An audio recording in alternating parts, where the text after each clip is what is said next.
A blepharoplasty or an eyelid lift has to do with removing either excess skin or excess skin and excess fat.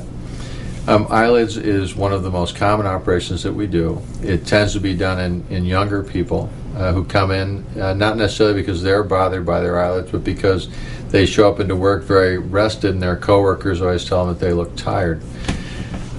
It's a very straightforward surgery. In the upper lids, we remove a certain amount of excess skin and excess fat.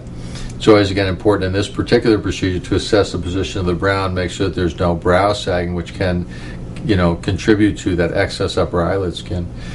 In the lower eyelids, some patients will just have excess fat.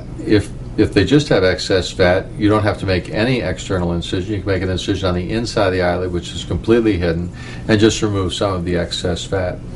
In some of the patients who are younger, again, have more of a problem with excess fat, rather than make an external incision, a simple removal of that fat and then doing a very light chemical peel across the lower eyelid will give a certain amount of tightening to that skin and give a very, very nice result without any scarring. The downtime for a blepharoplasty is 7 to 10 days. Sutures are removed at a week generally. Bruising is unusual. If it does occur in the upper lids, it's typically gone in a week. If you get bruising in the lower lids, sometimes it could persist a little longer, say 2 weeks, sometimes 17 days. Their eyes will feel a little bit numb during that period of time.